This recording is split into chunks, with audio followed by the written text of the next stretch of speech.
அரக்கு மாளிகை கதையின் தொடர்ச்சி. மஞ்சுளா மட்டும் கங்கம்மாள் வீட்டில் தனியாக இருந்தாள். அந்த தெருவில் வசித்த கர்ப்பிணி பெண் ஒருத்திக்கு உடம்பு சுகமில்லை என்று கேள்விப்பட்டு அங்கே உதவி செய்ய விரைந்திருந்தாள் அத்தை கங்கம்மாள். கடை தெருவு வரை போய் வருகிறேன். பிற்பகல் 2 மணிக்குத்தான் வருவேன். எனக்காக நீ சாப்பிடாது காத்திருக்க வேண்டாம் என்று முன்கூட்டியே எச்சரித்துவிட்டு வெளியே சென்றிருந்தார் அத்திம்பேர் சுந்தரேசன். 2 மாத காலமாக அந்த குடும்பத்தில் மீண்டும் வந்து தங்கி வசிக்க நேர்ந்த மஞ்சுளாவிற்கு அடிக்கடி வீட்டிலே தனியாக இருந்து பழக்கமாகிவிட்டிருந்தது. இம்முறை அவள் இவ்வளவு நாட்கள் தங்க நேரும் என எதிர்பார்க்கவில்லை. அவள் நினைத்தபடி ஒரு சில தினங்களில் வேறு ஒரு வேலை கிடைத்துவிடவில்லை. 1 வாரத்திற்குள் போய்விடலாம் என்று எண்ணித்தான் அங்கு வந்திருந்தாள். சிந்தாமணி அவள் பின்னால் பெட்டியை சுமந்து வர ஒரு நாள் அஸ்தமிக்கும் சமயம் கங்கம்மாள் வீட்டு கதவை வந்து தட்டினாள் மஞ்சுளா. அவளை கண்டவுடன் அத்தையம்மாளின் முகம் மலர்ந்து விட்டது. வாம்மா வா என்று மகிழ்ச்சியுடன் வரவேற்றாள். நீங்கள் வித்தியாசமாக நினைக்கக்கூடாது. எங்கு போனாலும் என் விதி என்னை நிலைத்து நிற்க விட மாட்டேன் என்கிறது. அந்த பங்களா வீட்டில் வேலை பார்க்க முடியவில்லை. வந்துவிட்டேன், ரொம்ப மன்னிக்க வேண்டும் என்று கூறிவிட்டு உள்ளே வந்தாள். கங்கம்மாளுக்கு ஒன்றுமே விளங்கவில்லை.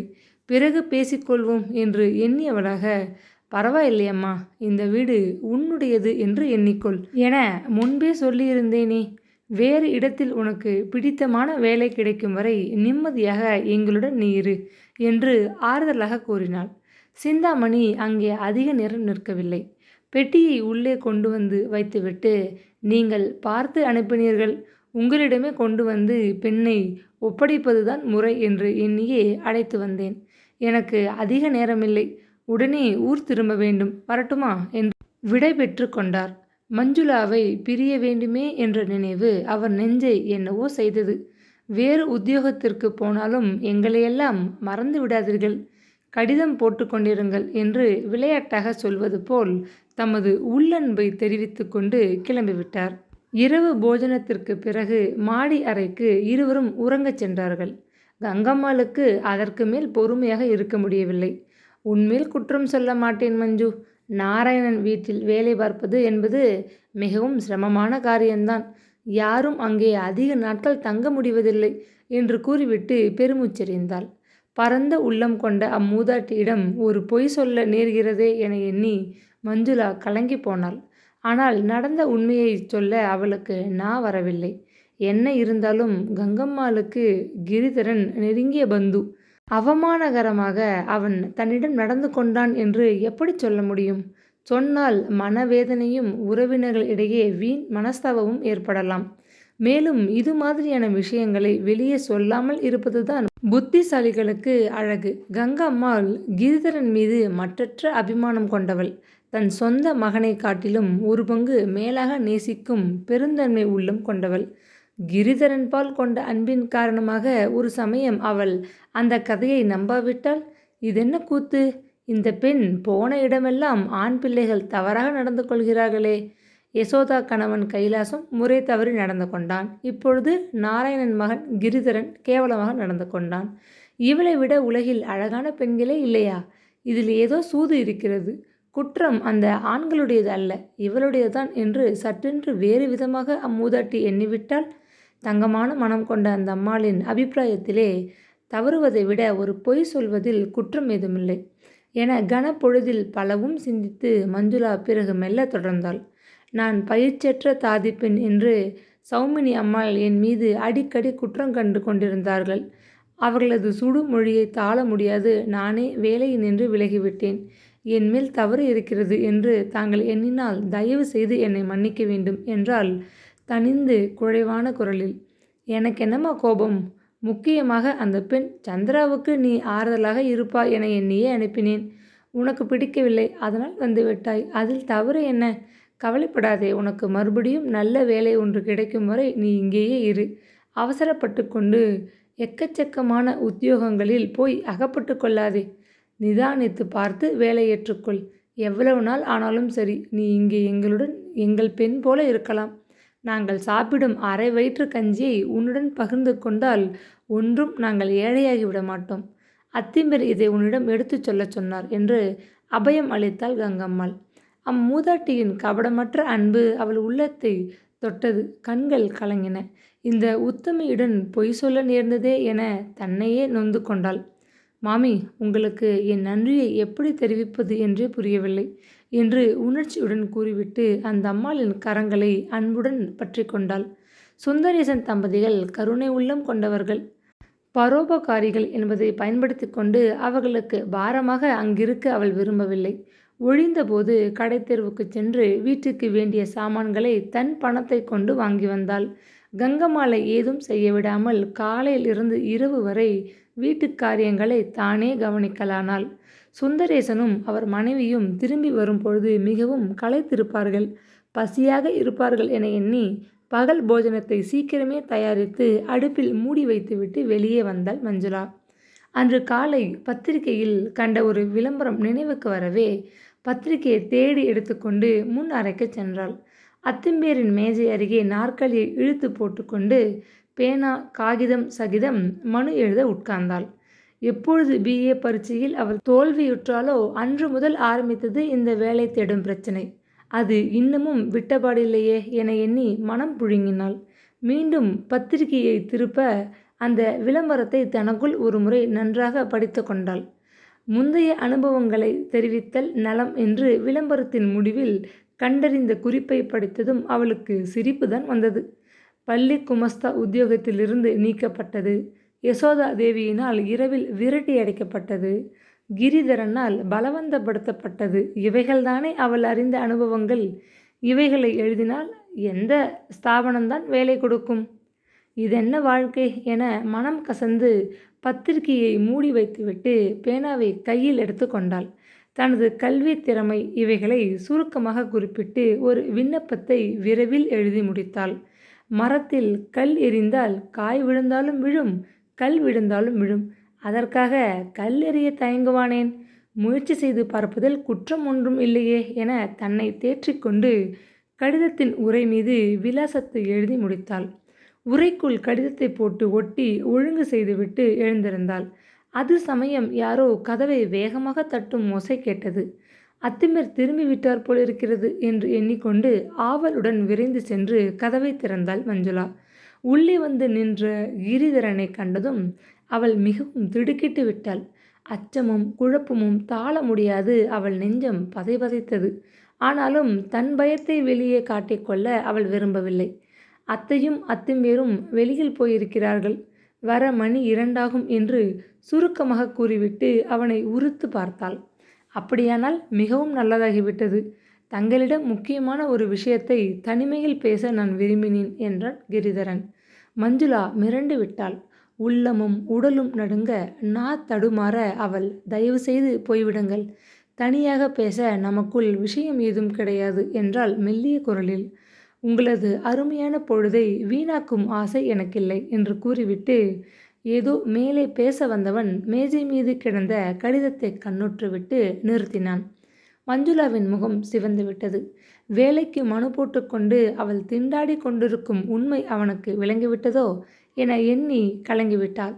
மெல்ல அவள் பக்கம் திரும்பிய கிரிதரன், அப்படி பெஞ்சின் மீது உட்காருங்கள், நீங்கள் மனக்கிலேசம் அடையும் அளவு அப்படி நாம் ஒன்றும் தனியாக இருக்கவில்லை. வாசலில் நிற்கும் வண்டியில் சிந்தாமணி இருக்கிறார் என்று கூறிவிட்டு ஊஞ்சல் மீது சென்று அமர்ந்து கொண்டான். ஓரக்கண்களால் வெளியே பார்த்த அவள் அவன் கூறியது உண்மை என்று தெரிந்ததும் சற்று மன அமைதியடைந்து உட்கார்ந்து கொண்டாள். ஆனால் அவன் மீது ஏற்பட்டிருந்த சினம் மாத்திரம் தணியவில்லை. எதற்கும் இன்று நேருக்கு நேர் கேட்டுவிடுவோம், இந்த நாடகமெல்லாம் எதற்கு என்று கருவிக்கொண்டு, தயவு செய்து வந்த காரியத்தை பற்றி சீக்கிரம் சொல்லுங்கள் என்றாள். நீங்கள் வேறு வேலையில் அமராது இருந்தால் உங்களை உடனே அழைத்து வரும்படி சந்திரா மிகவும் கேட்டுக்கொண்டாள். அதனால் வந்தேன் என்றான். மீண்டும் அவள் பார்வை மேஜை மீது இருந்த கடித உரையின் பக்கம் சென்றது. அதை காண மஞ்சுளாவுக்கு பொறுக்க முடியவில்லை. பொருளாதார நெருக்கடியான இந்த சமயம் சட்டென்று வேறு வேலை கிடைப்பது கஷ்டம். இது நான் அறியாத உண்மையல்ல. என்னை தாங்கள் பரிகசிக்க வேண்டியதில்லை. வேலையின்றி உணவின்றி பட்டினி கிடந்து இறந்தாலும் சரி, ஆனால் மீண்டும் நான் உங்கள் வீட்டு உத்தியோகத்திற்கு வரப்போவதில்லை என்று சீறினாள். கிரிதரன் ஊஞ்சலில் நின்று எழுந்து நின்றான். அவனுக்கும் கோபம் தாழ முடியவில்லை. தாயை இழந்து விட்டதனாலோ என்னவோ சகோதரி தங்கள் மீது கரைகாணாத பாசம் கொண்டிருக்கிறாள். 2 தினங்களாக ஜொர வேகத்தில் நான் உடனே கையுடன் தங்களை அழைத்து கொண்டு வர வேண்டும் என்று புலம்பிக் கொண்டிருக்கிறாள். அதை காண சகிக்க முடியாது நான் இங்கே விரைந்தேன். அதுவும் அவள் இனி அதிக நாட்கள் ஜீவிக்க மாட்டாள் என்று எங்கள் குடும்ப வைத்தியர் சொல்லிவிட்டதனால் மனம் தாளாது ஓடி வந்தேன். அவளது கடைசி காலத்து கோரிக்கையாவது பூர்த்தி செய்வோம் என்று ஆவலில் நான் முன்பின் யோசிக்காது வந்துவிட்டேன் என்று முடிக்காது நிறுத்தினான். சினத்தினால் சிவந்த விழிகளால் அவளை வெறித்து பார்த்தான். மஞ்சுளா திடுக்கிட்டு விட்டாள். சந்திராவின் உடல்நிலையை பற்றி கேட்டதும் அவள் உள்ளம் குழைந்து விட்டது. கண்கள் கலங்கின. ஆனால் கிரிதரன் மீது கொண்டிருந்த அந்த கோபம் குறையவில்லை. நான் ஏன் வர மறுக்கிறேன் என்று உங்கள் நெஞ்சத்தையே கேட்டு பாருங்கள் என்று படபடத்தாள். கிரிதரன் மௌனமாக மீண்டும் அவளை வெறித்து நோக்கினான்.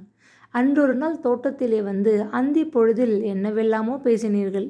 இவள் ஏழை பெண், எதுவானாலும் சொல்லலாம் என்று துணிவு, பணம் படைத்து விட்டோம், பெண்மையை விலை கொடுத்து வாங்கிவிடலாம் என்ற கர்வம் இல்லையா?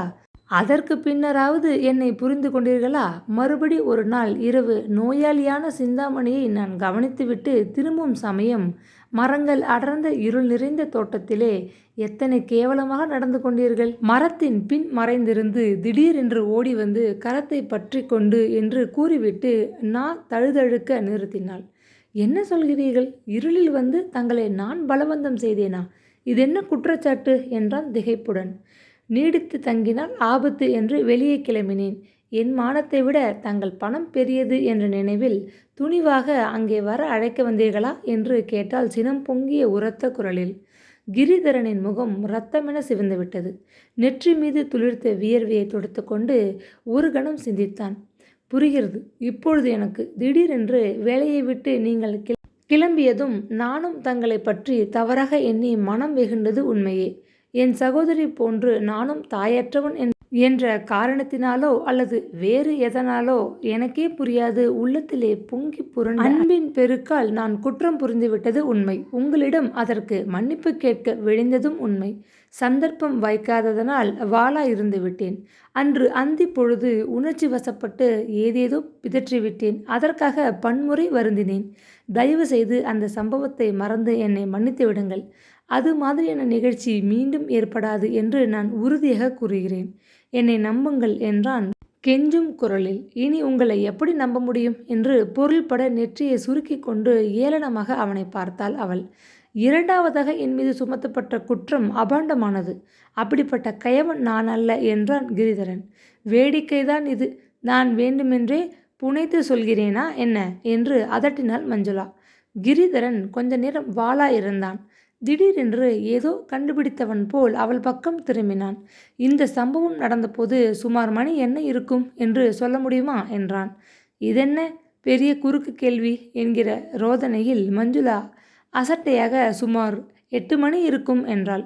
கிரிதரன் சாம்பிய வதனம் பிரகாசமடைந்தது. உதட்டிலே சிரிப்பு நிழலாடியது. தங்களிடம் அன்று இரவு இருளில் வந்து துன்பம் கொடுத்தது நான் அல்ல என்பதை எந்த நியாய சபையிலும் யார் முன்னாலும் அஞ்சாது நான் நிரூபிக்க முடியும். ஏன் என்றால் சிந்தாமணி நோயாக இருந்த 5 தினங்களும் நான் தொழிற்சாலையில் இருந்து நடு இரவிற்கு மேல்தான் வீடு திரும்புவது வழக்கமாக இருந்தது. இதை தக்க ஆதாரங்களுடன் தங்களுக்கு நிரூபிக்க முடியும். அப்பொழுது என்னை நம்புவீர்கள். மேலும் தாங்கள் எண்ணும் அளவுக்கு அத்தனை கயவன் அல்ல நான். என் சகோதரனை பற்றி உங்களிடம் ஒரு உண்மையை சொல்ல தயங்கிக் கொண்டு மறைத்து வைத்திருந்தேன். அது குற்றம்தான், ஒப்புக்கொள்கிறேன். என் சகோதரன் ஜெகதீசன் சித்த சுவாதீனமற்றவன். பார்வைக்கு சாதாரண மனிதன் போல்தான் காணப்படுவான். திடீரென்று மூளை குழப்பம் ஏற்படும். அந்த சமயம் ஒரு சில தினங்கள் அவன் விபரீதமாக எல்லோரிடமும் நடந்து கொள்வான். இந்த காரணத்தினால்தான் அவனை நாங்கள் வெகுகாலம் ஒரு சிகிச்சை விடுதியில் விட்டு வைத்திருந்தோம் என்று கூறிவிட்டு மேலே முடிக்காது நிறுத்தினான். தமது குடும்ப ரகசியங்களையெல்லாம் வெளியிட நேர்ந்ததே என வருத்தமடைந்தான். 100க்கு 100 உண்மை. என்னை நம்புங்கள். உயரம், சாயல், குரல் முதலியன பலவற்றில் எனக்கும் என் சகோதரனுக்கும் அதிக ஒற்றுமை உண்டு. பகலிலேயே பலர் எங்கள் இருவரை கண்டு அடையாளம் தெரியாது திகைத்திருக்கின்றனர். இரவில் இருளில் உங்களுக்கு அடையாளம் புரியாதது பற்றி நான் ஆச்சரியப்படவில்லை என்று கூறிவிட்டு அவளை நிமிர்ந்து பார்த்தான். மஞ்சுளா மௌனமாகவே இருப்பதை கண்டதும் அவன் மேலே தனிவான குரலில் பேசலுற்றான். நான் குற்றமற்றவன் என்று சொல்லிக் கொள்ளவில்லை. உங்களது மென்மையான உள்ளத்தை புரிந்து கொள்ளாது ஏதோ மிருகத்தனமாக உணர்ச்சி வசத்தில் பேச வந்து உங்களை மிகவும் மனம் நோக செய்துவிட்டேன். அதற்காக என்னை மன்னிக்கும்படி மீண்டும் வேண்டிக் கொள்கிறேன். மனம் விட்டு பேசின நாள்தான் எனக்கு இப்பொழுது எவ்வளவோ நிம்மதியாக இருக்கிறது. ஒரு தரம் தவறாக நடந்து கொண்டதனால் என்னை தாங்கள் மகா மகா அயோக்கியன், பெண்மையை விலைக்கு வாங்க புறப்பட்ட பிசாசு என துச்சமாக எண்ணிவிட்டீர்கள். உண்மையான காரணம் புரியாது சொல்லாமல் கொள்ளாமல் நோயாளியை விட்டுவிட்டு வெளியேறிவிட்ட பொறுப்பற்ற பெண்மணி அகந்தை பிடித்தவள் என்று நானும் தங்களை தவறாக எண்ணிக்கொண்டிருந்தேன். இப்பொழுது பரஸ்பரம் மனம் தெரிந்துவிட்டது. இனி உங்கள் இஷ்டம். என் சகோதரியின் கடைசி விருப்பத்தை பூர்த்தி செய்ய மீண்டும் எங்கள் இல்லத்தில் வந்து அவளுக்கு துணையாக இருக்க வேண்டுகிறேன். தங்களுக்கு என்னாலும் என் சகோதரனாலும் எந்த விதமான தீங்கும் ஏற்படாது என உறுதியளிக்கிறேன். பிறகு தங்கள் விருப்பம் என்று தனிந்த குரலில் கூறிவிட்டு அவள் முகத்தையே பார்த்து கொண்டு நின்றான். மெல்ல தலையை நிமிர்த்திய மஞ்சுளாவின் கண் இமைகள் நனைந்திருந்தன. நான் வருகிறேன். அத்தை, அத்தும்பேல் இருவரிடமும் உத்தரவு வாங்கிக் கொண்டு வரும் மட்டும் கொஞ்சம் அவகாசம் கொடுக்க வேண்டும் என்று கூறிவிட்டு மெல்ல புன்னகை பூத்தாள். அவள் கண்களில் மிதந்த கருணை வார்த்தைகளால் கூற முடியாத பல உண்மைகளை அவனுக்கு சொல்லாமலேயே சொல்லின. முதலாக பல நாட்களுக்கு பிறகு கிரிதரன் தனக்குள்ளே மெல்ல சிரித்து கொண்டான்.